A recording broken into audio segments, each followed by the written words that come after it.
August 12th, 2013. I'm Darko. My YouTube channels are ddarko2012 and ddarko2013, and my website is Global Government News, GGNonline.net. They should keep an eye on it, though. One person said, by the way, hello everyone, welcome back to GGN. This is part 6. I'm pretty sure it's the final part for today, for Monday, August 12th, 2013. I'm Darko. My YouTube channels are ddarko2012 and ddarko2013, and my website is Global Government News, GGNonline.net. But I'm a little unsure about that because I have access to it, like I said in the first video, but some viewers are claiming that it's been hacked, so they're getting sent to Forklift and all kinds of other businesses. Scientists, FDA, say they don't worry about radioactive fish. Alaska fishermen and fish consumers shouldn't be concerned about the new disclosures of radioactive water leaking into the Pacific Ocean near the Fukushima nuclear plant, according to an ocean chemist and spokeswoman for the U.S. Food and Drug Administration. The amount of radioactive material flowing into the ocean is relatively minimal compared to the size of spills that occurred in the wake of the meltdowns that occurred at the site in 2011 following the earthquake and tsunami. They said they should keep an eye on it, though. One person said, by the way, it's still spilling or leaking into the ocean. We just covered that. As the person said, good old FDA. Now they act as a spokesperson and public relations outlet for any corporation with sales to protect. And we'll get into that, sales to protect. The kind of covert corporate warfare that's taking place behind the scenes. Rich and poor have different toxins in their bodies. It's sushi and sunscreen versus cigarettes. It might be the weirdest indicator of wealth or lack thereof. To me, this just goes to show you that those that think that they're, people say, well, why would the rich do this to the poor? Chemtrails and all that. Wouldn't they be subject to it too? And for the most part, yeah. I mean, if you think about how 1% of the population is running the 99% of the entire planet's population, it just goes. I would say run it. It manages them mostly through mind control means. People self-policing, teaching them to love their enslavement and to police themselves. I mean, that's basically what it comes down to. But you're talking about how 99%, yeah, they're not exempt from this stuff. It's just different types, right? So according to a new study spotted by courts, it says rich people tend to have greater levels of things such as mercury and arsenic, probably because they eat more sushi and fancy shellfish. They also show higher levels of the main ingredient in sunscreen, oxybenzone, perhaps because they're more likely to slather it on and spend some time at the beach on their boats. So see, they trust it, right? They trust the FDA that the seafood doesn't have high levels of mercury, and they trust that, hey, you don't want skin cancer, right? So you better slap on that sunscreen that has a bunch of chemicals that's going to soak into the biggest, organ of your body, your skin, which absorbs that. So, and these same people then go to get radiated and take all kinds of chemicals, chemo and that. Said that lower income people have the market on toxins of their own. Their worst was lead and cadmium, which the study chalked up to higher levels of smoking among the poor. They also have higher levels of BPA. The toxins sometimes found in plastic food containers and cans. A clear difference in income groups surprised even researchers. It's interesting, BPA, it makes you wonder when you're poor, everybody goes to Walmart and all that plastic crap. Even in cars, a lot of plastic, but I guess once you get up to the higher, in kitchen, a lot of plastics, but once you get up to, up in the tax bracket, things become, instead of plastic, you're having marble, and instead of linoleum and stuff, you have tile. Just things made of better quality. BMWs, it's a lot of it is leather, vice plastic. Rich people have different toxins than the rest of us. You can go in there and basically type in that, and you'll find out a little bit more information on it. This comes directly from Salon originally. Why are American drinkers turning against beer? So this is the actual thing. The poll here. So just 20 years ago, it was America's most popular alcoholic beverage by far. Since then, per capita consumption of beer down 20% despite population growth. Annual domestic production has fallen down too. From 1992, you have beer up here at 47, dropping down to 36, wine at 27, up to 35, and liquor started at 21, now at 23, so not much change. So beer slipped by 20 percentage points since the early 90s. Young drinkers and non-white drinkers saw the steepest falls in beer preferences In other words, the fastest growing segments of the country are also running fastest away from brews. Talking about beverages in general, bottled water exploded, tea is up, soft drinks, beer, and juice not so much. That's another thing too, bottled water, right? BPA. But it says here that you're seeing the consumers taking a healthier look and having more alternatives. So they said here that it doesn't explain why Americans would turn against light beer.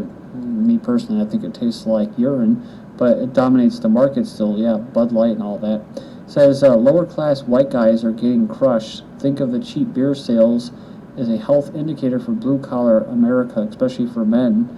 Joe Sixpack, that's what they call him. Look at the chart at the top of the story again. Beer dips after 2000 in the recession, then begins to recover. Then beer preference falls again after the Great Recession, where the hardest hit industries, construction and manufacturing, were blue-collar male industries. Pretty interesting. Light beer sales fell for 3 years at the recession and only bounced back in 2012 due to the resurgence of craft beer. They say tastes just change. I don't think that's the case. Wine is delicious and affordable, and Americans only recently realized that. Beer is a concept that goes all the way back to Rome. It goes back to just the peasants in general. It's what rulers allowed the serfs and the peasants to have. It helped basically because a lot of them were thin and they were starving and they were malnutrition. So beer actually, just like grog on ships in the Navy and British Navy and that, they encouraged it because it actually filled their stomachs up and made them feel full, but it also, from getting that buzz, it prevented them from revolting. So I guess my kind of theory or point here is that as the income inequality gap keeps going wider and wider, there's the haves and have-nots. And, there's people that were kind of in the middle class and now maybe making a little bit more. And then there's people that are in the upper middle class, millionaires, that are no longer millionaires. And, the people that have made it, that have done it, I've seen in my own family, the people, I grew up in lower middle class and, they're all up in their middle upper class. I'm not saying I am, by no means, but they are. And they don't really care about anybody else but themselves and their bank account. And they do admire this elite. They admire the elitist society. Their big goal is to become incorporated. Ooh, I'm incorporated now, right? I have hardly any liability now. It's all about becoming corporatized and fancier cars. Like I said, you can see it in society. Everything's pushing for more elitist. Americans, not obsessed, but the big thing about the royal baby and stuff. So that could be one of the reasons why they try, to switch the wine away from beer. But it could just be like microbreweries that kind of popped up in the last 5 to 10 years. I'm talking about a lot of New England, but microbreweries, ales and that. And also you have wines. I've seen that too. People are making their own wines and bottling it and selling it. So that could be just another reason. Non-alcoholic beer sales are booming worldwide. And it says here across most of the world, the consumption of alcohol is falling. Some places the trend is most marked among the young, which is weird because the young are doing some crazy ass stuff as far as to get high. It's just insane, the crap that they're doing and taking. In Britain 10 years ago, I know most of them are pharmaceutically drugged up. That could be another reason. In Britain 10 years ago, 70% of 16 to 24-year-olds claimed to have had a drink in previous weeks, where in 2010, just 48% had. Many Western teenagers are playing on game consoles or chatting on Facebook rather than illicitly swigging cider in the park. So I guess that means how their social skills have changed too. But alongside this trend, which is not universal with many Eastern European countries such as Russia and Moldova glugging away, another has appeared. Last year, 2.2 billion liters of non-alcoholic beer were drunk, 80% more than 5 years earlier. Say one of the biggest ones is the Middle East, accounts for a third of worldwide sales of non-alcoholic beer. And then we have connections between Michael Hastings, Edward Snowden, and Barrett Brown, the war with the security state. So at the time of his death in a mysterious one-car crash and explosion, journalist Michael Hastings was researching the story that threatened to expose powerful entities and government-connected figures. That story intersected with the work of two controversial government critics, the hacker Barrett Brown and the on-the-run surveillance whistleblower Edward Snowden. Any probe into Hastings' untimely death needs to take into account this complex but essential background. I liked what someone said in the comment board. It says the article shows to me that the contractors are fighting each other over who can do what with data they manage to accumulate and conjecture their conclusions from. They murder those who do not like their game. It says Brown is like another Bradley Manning. Anyone who punches a hole in the data stream story must die. So in the last couple of years, you've seen stories like these with these fast food chains. Taco Bell firing its taco shell licking employee from June 2013. And other stories like this. We'll just go through them. It's June 23rd, 2013. Subway employees flawlessly demonstrate how to get fired with super disgusting photos. So the sandwich artist, I guess he made like a phallus out of it. So Burger King and frozen urine. A Burger King crowns worker unemployed after photo scandals. This is from August the 2nd. So he was basically fired for posting a photo of himself kicking it on a sack of buns next to a bucket of mystery slop. And this was in Japan. Burger King employee. Burger King's been hit the most. And what I'm saying here is this the same type of corporate warfare? Do these people actually work for Burger King? Is this just a made-up stunt by other corporations competing against each other? Because there's not much competition amongst them. So I'd imagine they do some pretty fierce, crappy stuff, you know?